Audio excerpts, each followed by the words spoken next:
Yang selanjutnya adalah ada persamaan dalam ekonomi non pemerintah, artinya ekonomi swasta yang resmi gitu, yang sesuai dengan regulasi. Persamaannya adalah di mana produktivitas tambahan tenaga kerja itu tergantung pada jumlah pekerja di perekonomian dan jumlah regulasi ataupun peraturan yang berlaku. Peningkatan regulasi ataupun entah itu peningkatan peraturan dapat meningkatkan produktivitas ataupun menurunkan produktivitas. Misalnya nih, regulasi tentang ketenagakerjaan semakin dipermudah ataupun semakin diperumit itu tergantung itu mempermudah si tenaga kerjanya atau memperumit tenaga kerjanya. Jadi 50-50 peningkatan regulasi itu kadang mempermudah meningkatkan produksi, kadang juga mempersulit meningkatkan produksi. Kan regulasi itu ada yang ruwet, ada yang ya biasa-biasa aja seperti itu.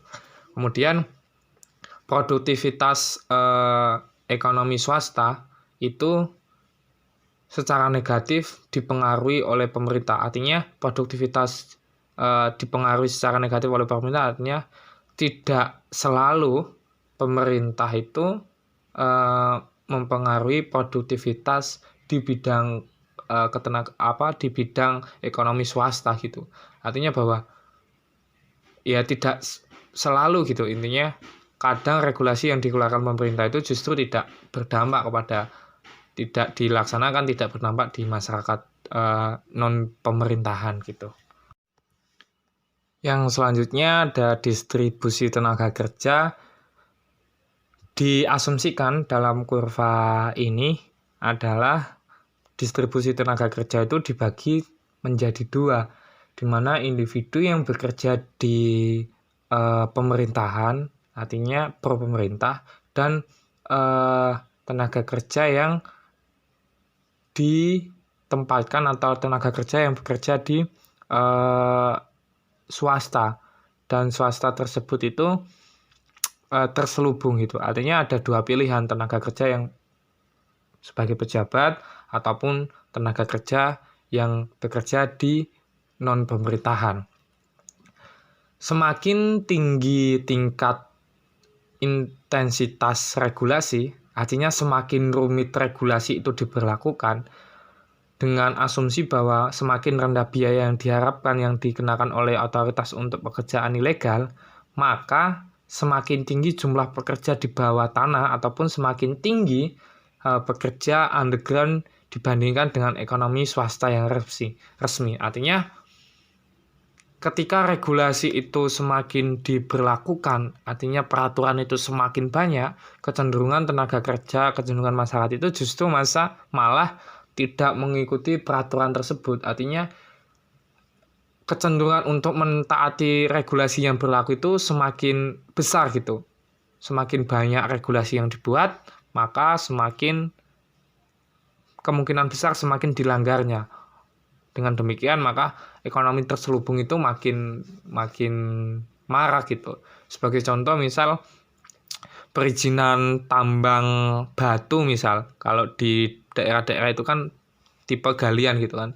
Itu kan izinnya bisa dikatakan rumit. Maka kemungkinan besar tambang-tambang yang di daerah itu ilegal karena investor ataupun tenaga kerja yang di sana itu lebih memilih jalan pintas yang tidak begitu rumit gitu. Sesuai dengan teori yang telah dijelaskan tadi. Yang selanjutnya ada distribusi tenaga kerja. Diasumsikan dalam kurva ini adalah distribusi tenaga kerja itu dibagi menjadi dua, di mana individu yang bekerja di pemerintahan, artinya pro pemerintah, dan tenaga kerja yang ditempatkan atau tenaga kerja yang bekerja di swasta, dan swasta tersebut itu terselubung gitu. Artinya ada dua pilihan, tenaga kerja yang sebagai pejabat ataupun tenaga kerja yang bekerja di non pemerintahan. Semakin tinggi tingkat intensitas regulasi, Artinya semakin rumit regulasi itu diberlakukan dengan asumsi bahwa semakin rendah biaya yang diharapkan yang dikenakan oleh otoritas untuk pekerjaan ilegal, maka semakin tinggi jumlah pekerja di bawah tanah ataupun semakin tinggi pekerja underground dibandingkan dengan ekonomi swasta yang resmi. Artinya ketika regulasi itu semakin diberlakukan, artinya peraturan itu semakin banyak, kecenderungan tenaga kerja, kecenderungan masyarakat itu justru malah tidak mengikuti peraturan tersebut. Artinya kecenderungan untuk mentaati regulasi yang berlaku itu semakin besar gitu. Semakin banyak regulasi yang dibuat, maka semakin kemungkinan besar semakin dilanggarnya. Dengan demikian maka ekonomi terselubung itu makin marah gitu. Sebagai contoh misal perizinan tambang batu misal, kalau di daerah-daerah itu kan tipe galian gitu kan. Itu kan izinnya bisa dikatakan rumit. Maka kemungkinan besar tambang-tambang yang di daerah itu ilegal karena investor ataupun tenaga kerja yang di sana itu lebih memilih jalan pintas yang tidak begitu rumit gitu, sesuai dengan teori yang telah dijelaskan tadi. Yang selanjutnya yaitu penutup model. Dalam model politik ekonomi 4 sektor, tenaga kerja adalah satu-satunya sumber daya yang langka yang dibatasi oleh total angkatan kerja. Sedangkan total tenaga kerja adalah didistribusikan di antara pejabat swasta dan ekonomi bawah tanah dan sektor biru. Pekerjaan dalam perekonomian resmi swasta ditentukan oleh instrumen yang diberikan di sisi kanan. Semakin tinggi pajak dan intensitas regulasi, maka semakin rendah biaya yang diharapkan untuk bekerja di ekonomi bawah tanah. Dan semakin tinggi jumlah pegawai di birokrasi publik, maka semakin rendah jumlah pekerja atau jam kerja di ekonomi resmi swasta. Untuk peningkatan tarif pajak tentu saja tidak semerta-merta menghasilkan peningkatan penerimaan pajak, karena penurunan basis pajak jika dapat menimbulkan efek negatif dan positif dari kenaikan tarif. Peningkatan regulasi menyebabkan penerimaan pajak turun. Jika regulasi mempengaruhi produktivitas secara negatif, maka semakin tinggi biaya yang diharapkan untuk bekerja di ekonomi bawah tanah. Semakin tinggi penerimaan pajak akan menjadi peningkatan jumlah birokrat yang menekankan penerimaan pajak, karena lebih sedikit orang yang tersedia untuk bekerja di ekonomi swasta.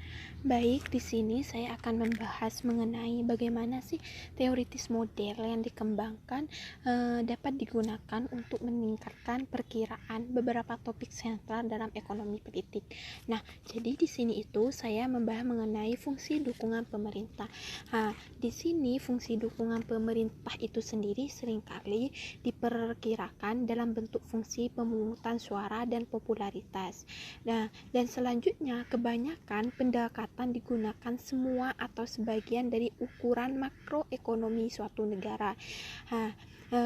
Dan makroekonomi negara tersebut meliputi pengangguran dan inflasi serta pertumbuhan dari pendapatan nyata per kapita. Mengenai model teoritis yang dikembangkan menyarankan dua perluasan utama estimasi empiris dari fungsi pendukung. Nah, di sini itu ada dua model teoritis yang dikembangkan. Yang pertama itu bermanfaat untuk membedakan antara dua kelompok pendukung. Dua kelompok pendukung itu terdiri dari masyarakat umum dan birokrat, karena pada umumnya dampak kecenderungan antara masyarakat umum dan birokrat itu sangat berbeda satu sama lain. Nah, yang kedua, selain pendapatan yang diperoleh dari sektor resmi, pendapatan yang diterima di kegiatan underground juga harus diperhitungkan, termasuk pendapatan yang tidak dilaporkan ke kantor pajak dan statistik itu harus diperhitungkan juga. Jadi mau itu pendapatan yang diperoleh dari sektor resmi, baik itu pendapatan yang tidak dilaporkan ke kantor resmi, itu harus diperhitungkan.